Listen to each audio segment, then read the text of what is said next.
I'm in for something. I'm in for something special right here. Cheers.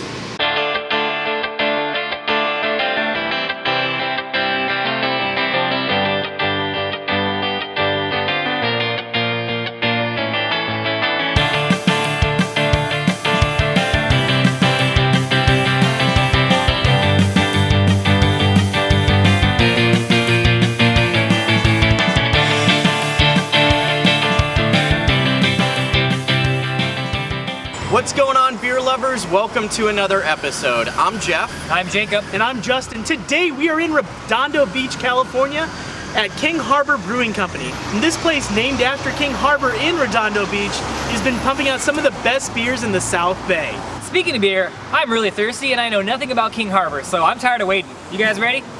Let's have some beer.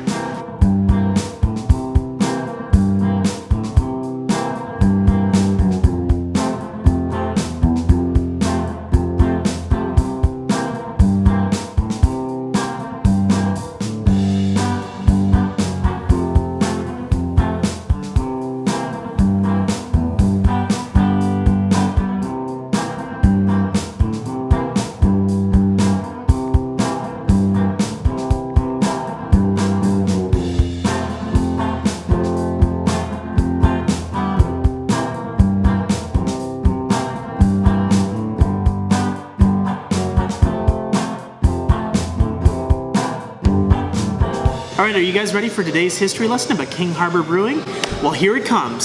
So let's talk about the owner for a second. His name is Josh McDaniels, and his background is intriguing if you've never heard about it.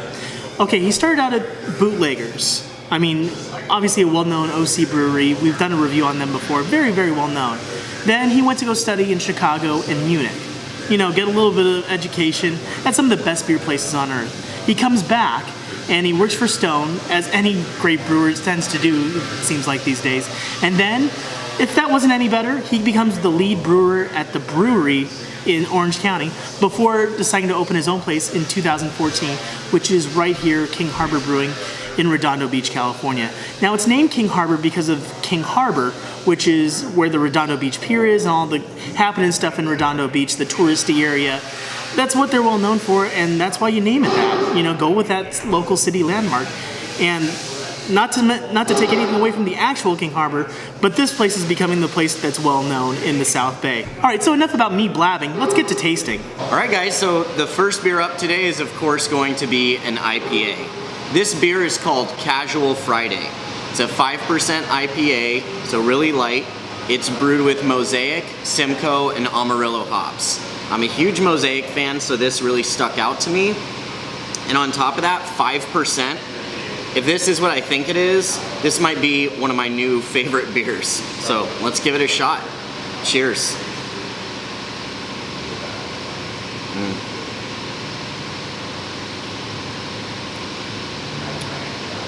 Oh yeah. Light, crisp, refreshing. You get a ton of the fruit notes on the nose. I can smell peach, I can smell orange, a little bit of tropical notes as well. When you dig into it, it's got a fantastic bitter presence, leaves a nice, clean, crisp finish, and the malts are also really, really good. Sometimes with a 5% IPA, I usually lose the malt presence, but this has it, man.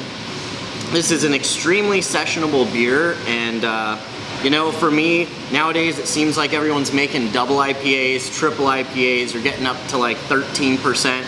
And to be honest with you, I can only have 2 or 3, and then I'm pretty much tapped out. Something like this I can drink a lot of, and you know, don't have to worry about getting too hammered, so I like it. Alright, so what I have right here is going to be Sink with California Pale Ale. And it's brewed with Idaho 7, Citra, and Cascade at 5.5%. And personally, of course I was going to get a beer with Cascade in it because Cascade. I'm not a huge fan of Idaho 7 though.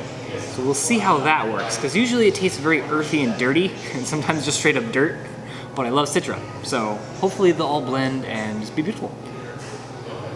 Ooh, I mean, this smells really kind of orangey citrusy, so obviously something's going right. Cheers. Oh, not bad. I like it. The Cascade comes through. It's still got that earthiness, but it doesn't taste like straight dirt. It's like earthy and just fruit, like you're in an orchard. You know, the dirt's on the ground. You got fruit up in the trees. Yeah, kind of orchardy, but not like you're taking a bite of fruit. It's very much just like an outside farm beer, but without the funk of a farm beer, I suppose. I would probably drink the shit out of this. 5.5%. You can easily do a pint. It's got a pretty bold bitterness that also comes from just that earthiness. This is definitely an old school pale, but I love it. It's not too overbearing. I can definitely see the bitterness building on your tongue, but also 5.5% pale. It's not gonna blow out your palate. This is perfectly fine for me to start with. That's good. Sync with California. I'll gladly go down with the ship. So the guys wanted to start off with their IPAs and their pale ales. If we're gonna start, let's start. This is an Imperial Milk Stout, 7.1%. It's called Darkest Before Dawn. This looks dark, it looks great, it looks rich, and I'm in for something special right here. Cheers.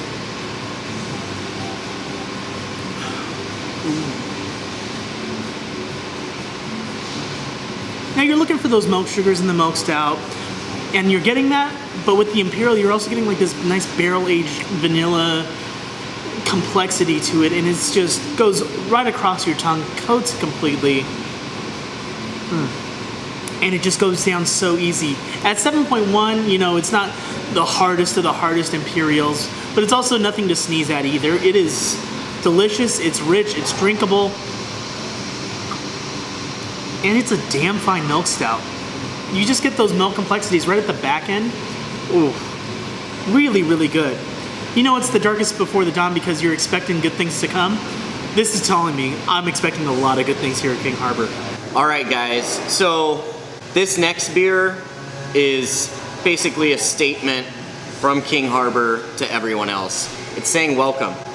It literally is called Welcome to King Harbor. This is a 4.9% Kolsch, and it has got a beautiful color to it. You guys may be wondering, why am I wearing a Kings jersey? I'll let you guys know, the guys here at King Harbor, they're huge Kings fans. They've actually come out with beer named after Kings players. So I thought I'd show my support. And anyways, it's a good way to welcome myself to King Harbor. So here we go. Cheers.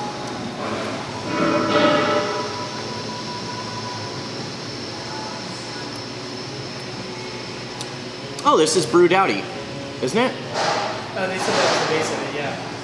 It was the base of it? I think so.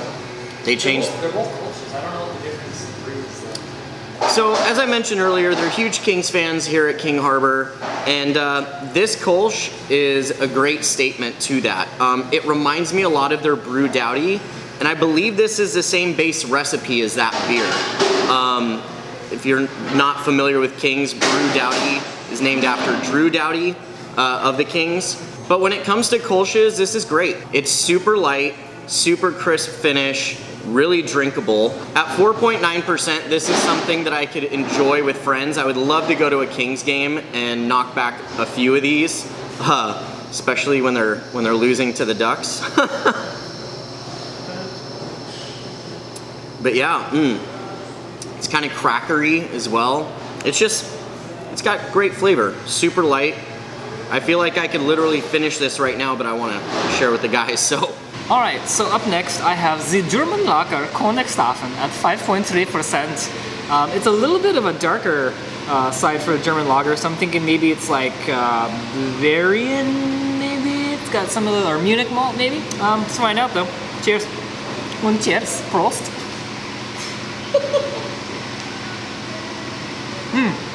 Yeah, it definitely tastes like that darker Munich style type of beer. I don't know if it actually has Munich malt. I'm kind of just guessing off of the color, the fact that it's not that bright yellow straw color. This is definitely, like, maybe they threw in a bit of Munich. I like it. I love those darker kind of lagers. I don't think enough places make them, especially when it's not Oktoberfest season. Right now it's like the beginning of the new year. So Happy New Year to all you guys, and this is a great way for me to start off the new year. And once again, this is something I can easily drink a pint of. So good on you, King Harbor. My flight is going very well. Cheers. So what comes after the Dawn? Well, the South Baron, of course. A 5.2% Bavarian Hefeweizen. And I mean, you have Bavarian flags all over this brewery. I'm expecting like Oktoberfest to just get off and cracking right now. And I love my Hefeweizens, man. I love that clove, orange, citrusy taste. And I'm in for a treat. I can just tell looking at this thing. Cheers. Oh, wow.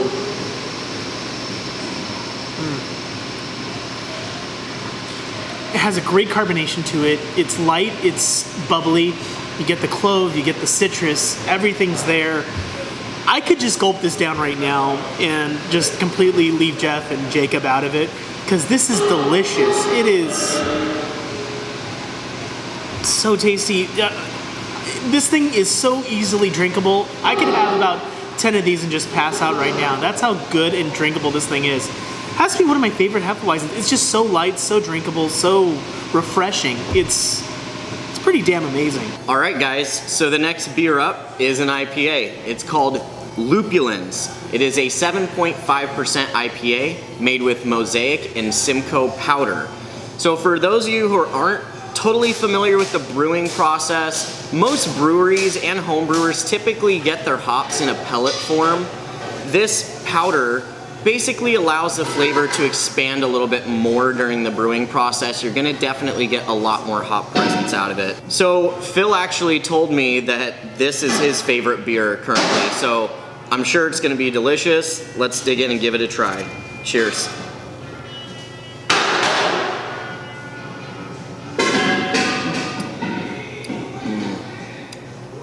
Oh, baby. Rich malts, delicious light mellow bitterness from start to finish. In fact, the bitterness really kicks up right towards the end. That Mosaic and Simcoe, oh god, it's fruity. I get like peach on the tongue, on the nose as well. A little bit of citrus, like orange peel. Man, this is... Let me put it this way, 7.5%. I would drink a ton of these. I'd probably regret it the next day. I gotta say, this is another one that they put in cans. This is something I would want to take home with me, and I might actually take home a 4-pack today. So here we go. I'm just gonna keep drinking. All right, so you had to know that if I was gonna be on this channel in the video that we were gonna do some barrel-aged shit. So of course, I'm gonna be reviewing Roots and Wings, a strong ale at 8.2%, which is like a moderately strong ale, but aged in wine barrels. So, I love wine, I love wine barrels, I love barrel aging, I love strong ales. So, cheers. Ooh, yeah, it smells sweet and like dark raisins, just like candied raisin, kind of just like that dates and just sugar dates, but no pistachios. Oh, I'm enjoying the smell already, so cheers.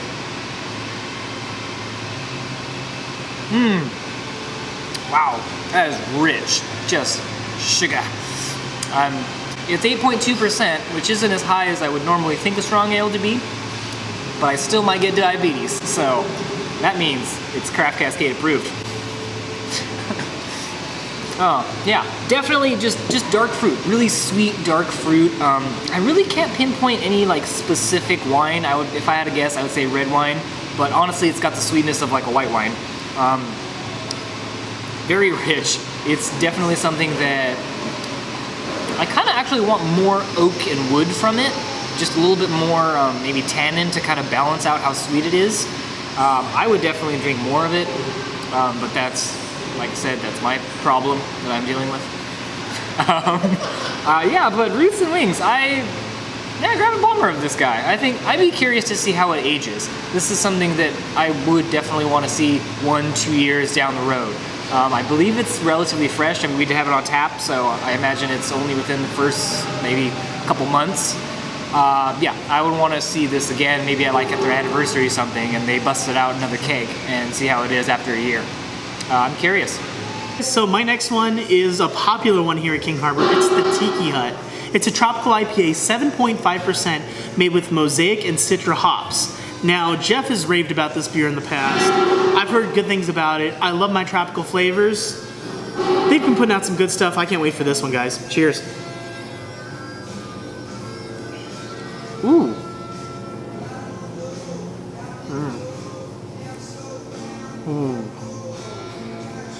You get a good tropical, wave across your tongue as you're drinking it. It's not overly bitter. You get a good malt presence to it. The aroma is definitely there. I wouldn't say it's the best tropical IPA we've had, because there's some that I'm not sure that you get more of the passion fruit or more of the guava or more of something in particular. But overall, it's solid. It's delicious. It's drinkable. 7.5%. It's something you can have all day long. And especially, you can get it at some fine retailers because they sell it in cans. Why wouldn't you want to just pick up a can of this, a 4-pack of this, and go take it to a party rather than have, whatever beer you can find at a supermarket? If you're going to choose between the two, I'd choose this all day. And at 7.5% at a tropical IPA, can't beat it. Ladies and gentlemen, it's time for me to try the beer that brought me here to King Harbor Brewery, and it's called Imperial Oatmeal Wookie Stout. It is 7%. It is a stout brewed with lactose and coffee, and honestly, I'm just so excited that I could let out a Wookie roar. That was terrible. Oh yeah, I won't be auditioning for a Chewbacca role anytime soon, but what I will tell you is I'm about to drink a Wookie beer, so let's just dig in. Cheers. Oh.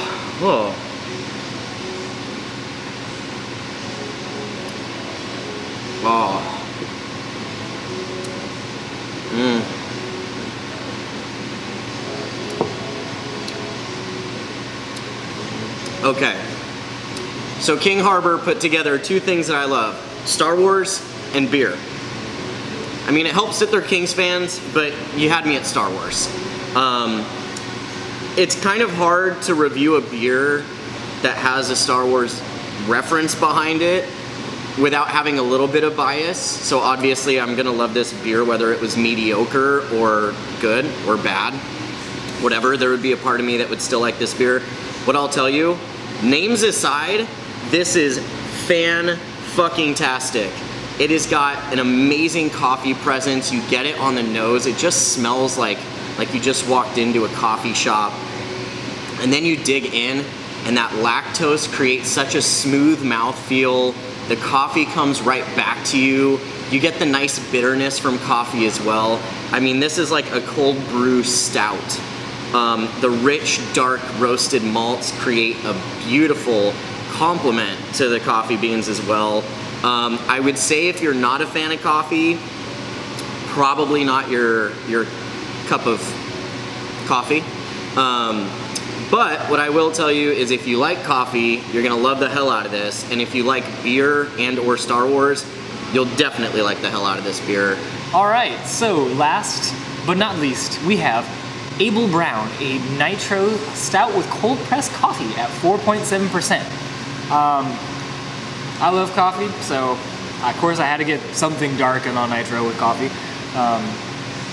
I love that they're kind of messing around with other styles than just like a stout. I love coffee browns, coffee ambers, and like coffee reds. So just, playing around with it. It's not like you just have to do stout. So thank you for doing something other than a stout, King Harbor.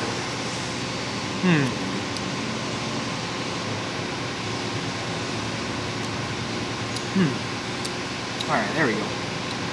It's got that nice, rich creaminess of Nitro. It's still really light. I mean, 4.7%. You're not gonna get much full body from it. And this goes down just very light. I kind of want a little bit thicker creaminess to it, but I also really appreciate that it's very sessionable too. I kind of want a little bit more, I think maybe just for my preference in a beer so light, I almost want it to be a little sweeter, I guess. I don't know. That could just be me. This is actually quite bitter, but not in a bad way though. It's just, I guess I would prefer it to be just like a light, sweet treat. Once again, that's totally personal preference though. This has a little bit of that coffee bitterness. The coffee doesn't really like punch you, which probably is a good thing in this case. It's light on the coffee, light on the roast. It's just really, really light. Everything about this kind of screams sessionability. So if you want something that, you know, maybe you've got to go drive after this, like most people do in California, and you want to keep things simple, relaxed, this is really simple, really relaxed, very easygoing. Not too much coffee, not too much, you know, the brown ale is there, but it's not super, you know, like malt forward. It's not super like dark chocolate. Like I said, everything about this is light. So if that's what you're in the mood for, this will go down so fast. All right, guys, so my last one is going to be the White Gummy Bear. Interesting, right?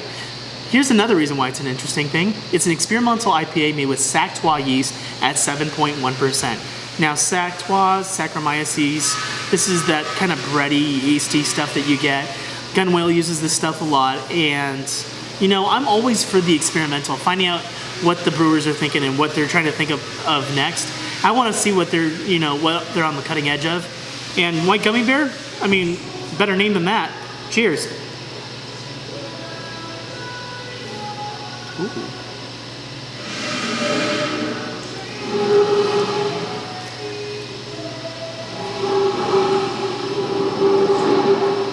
There's so many different flavors and odd things. I mean, you get a wave of bitter, you get a wave of acidity, you get a wave of malty. It's a really interesting, complex like dance across your mouth.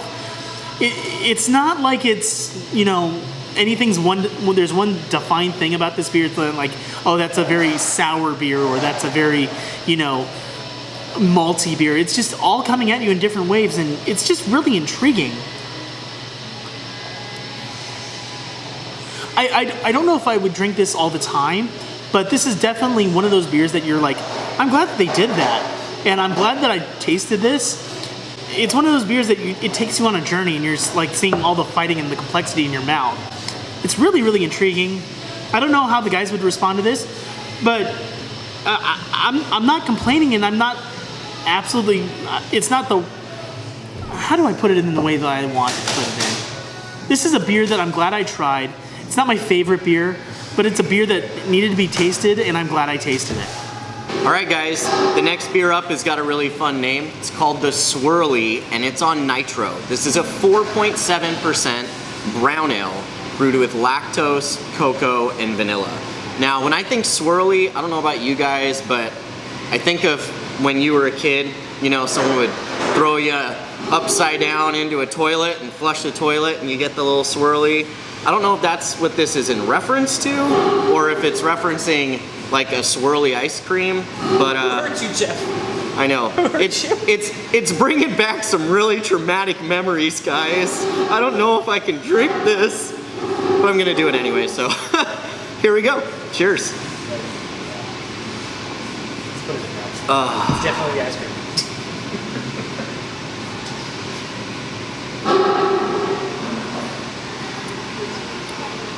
Yeah, it's definitely an ice cream reference. So I guess I was way off. I mean, what can it be? Oh, there's a bottle here. Oh, and it's got an ice cream cone on it. So yeah, they're definitely referencing ice cream with this brown ale. It definitely tastes like ice cream. And now I'm thinking about it, and it makes sense.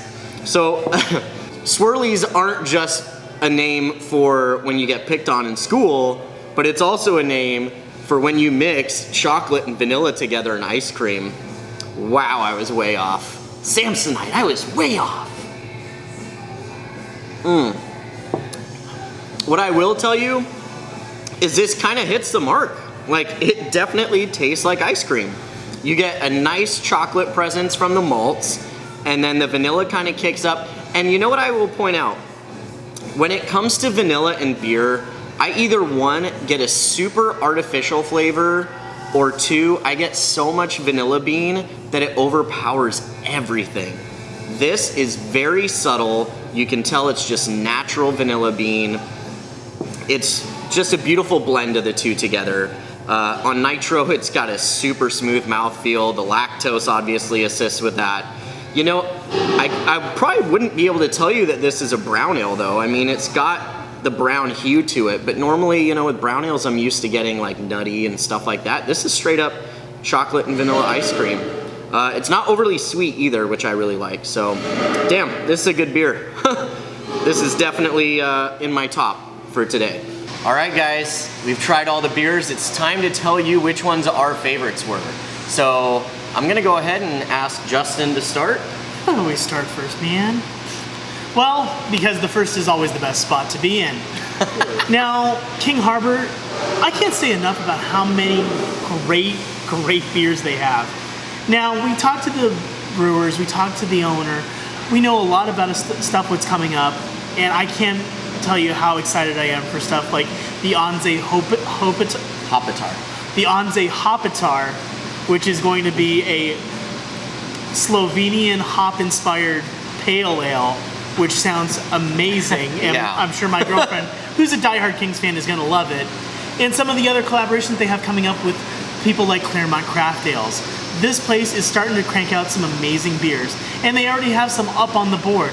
The Wookie was amazing. The white gummy bear, oh my god, that was probably the most unique beer we've ever had. And my close second, I was like choosing between pins and needles and trying to flip a coin to figure out which one I liked more. But in the end, I had to go with the South Baron. And this is why. The head brewer, the owner, where did he study? Munich.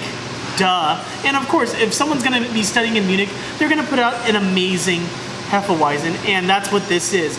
Probably my favorite Hefeweizen of all time is now calling King Harbor home. That's a big ass beer too. And this is all going down, guys. Oh shit. This is So tasty. The banana, the clove, the acidity, the carbonation, everything in this beer is perfect to me. And I can just drink this all day. And trust me, this thing is going to evaporate before your eyes. As I'm making it disappear, Jeff, you go take over. That's really the real reason why I had him start, because that's a lot of beer to drink. So I heard about King Harbor when I tried Tiki Hut IPA at one of my local beer spots, and I knew that they were good. But then when they came out with that Imperial Oatmeal Wookie Stout, I was like, you had me at Star Wars. I have to come see you guys. So I came here expecting to maybe try a couple beers and like them. You know, I didn't know what to expect here. And to be honest with you, I would say across the board, all their beers are fantastic. There are some huge standouts. As Justin stated earlier, the white gummy bears, that one was super unique. It had a nice blend of funk, hoppy, malt presence. It was all separate, but at the same time, they played really beautifully together. I also really like the Swirly. Even though I got the whole reference behind why it was named the Swirly wrong. Hey, Jeff, it's not a toilet. Yeah. Thank you. I will tell you that the beer itself was fantastic. Jacob was mentioning how it would taste really good as a float. So, you know, you try that beer, put a little chocolate vanilla ice cream on top and drink that. Hell yeah. And, you know, I've been told in the comments in previous videos, why are you mixing ice cream with beer? Because it's fucking fun, dude. It's fun. Beer is good. It's good by itself, but, you know, fucking ice cream beer float. Why not, right? Come on. Anyways, the beer's great by itself, but here's the thing. When it comes down to my favorite beer, bias aside, I had to go with the Imperial Oatmeal Wookie Stout.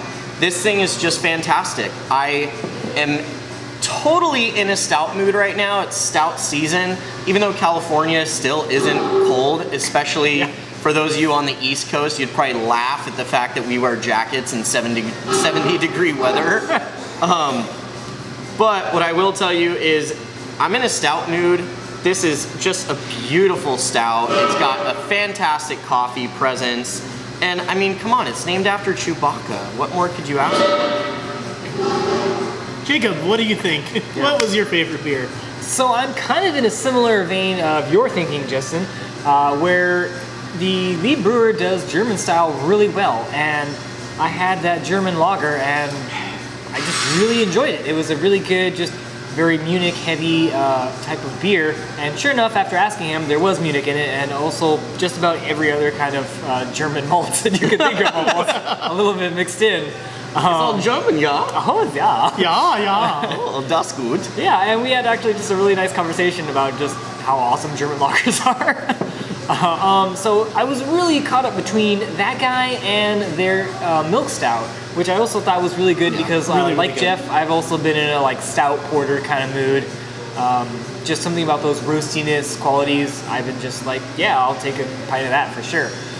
But in the end, the Königstaffen is the one, the winner. I don't even know what you said right now. I hope if I say it fast enough, it just sounds correct. But the German lager, it was just fantastic, and now I'm gonna have a pint of it because it was fantastic. And I just couldn't help but thank the brewer for making it outside of Oktoberfest season. And sure enough, he was like, well, it's because I like drinking it. Yeah. So I always love when breweries do that. They don't just make beer that sells good, they make beer that the brewer genuinely wants to drink. So yeah, I fully appreciate that. So thank you. Now guys, this is by far an amazing brewery.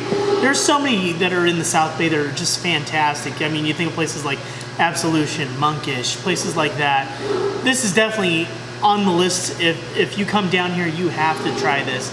Hermosa Beach is only just a short drive away for many of us, and a well-worthy drive for a lot of us. Well, and guys, one of the really cool things about this brewery is they do can their beer and bottle their beer. So a lot of the beers that we reviewed today, if you wanted to try them, you don't necessarily have to come to the brew house. You can actually pick them up. A lot of bottle shops carry their stuff. And honestly, if you just so happen to be in the area, you can stop by and pick them up here. Like I said, that's what got me here, is those Wookie Stout cans, man. And one other thing I should mention, they have a second location. So if you were at the I knew that. Redondo Beach Pier, they have their own little brew house and, restaurant there. So make sure, if you're there, make sure you stop by, try a beer, have a pint before you go on the boat or you take the Ferris wheel. Before you get into a kayak with Justin when he's never been kayaking before, and he tips you over and you fall in the water and completely destroy your phone. Yes, ladies and gentlemen, that happened. Please tell me we're not putting that footage. at the I end might of this video. find the video and put it in here right now. Arcade, go there and say the secret. Oh shit! Yes. I'm gonna look for it for you guys, and yeah, that happened. Redondo Beach I hope Pier. you find it. So yeah. But yeah, I agree with Justin. This place is awesome. Phil just seems like a genuinely awesome guy who truly loves craft beer.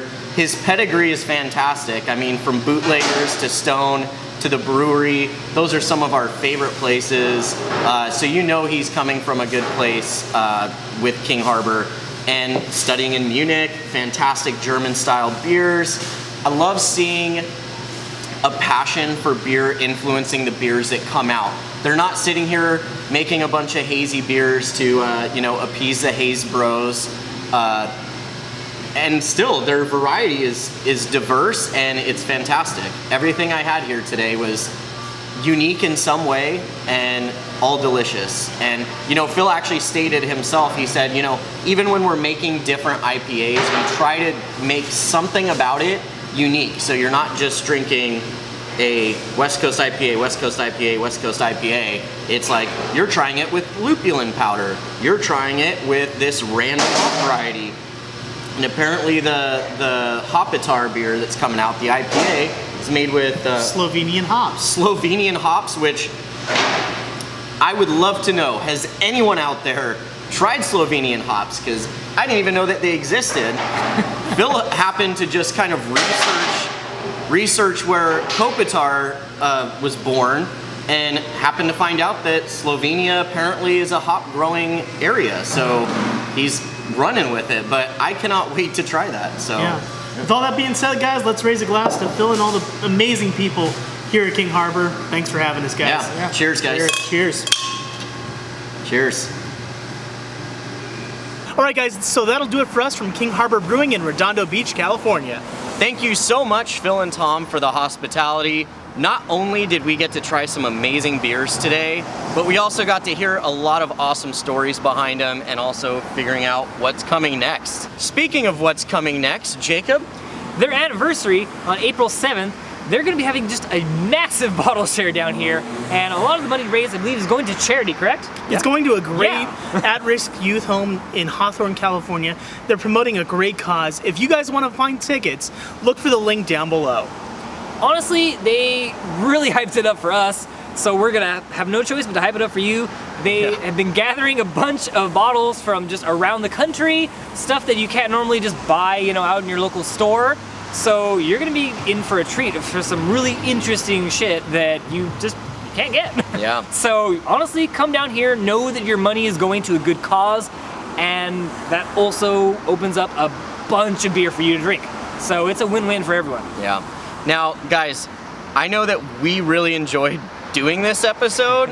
I hope you enjoyed watching this episode. If you did, as always, please give us a thumbs up, give us a like, leave a comment below if there's a brewery you'd like to see us visit, and share this video with your friends. And if you haven't already, please subscribe as well. We need the following, we need the support. The more support we get, the more videos like this that we can do.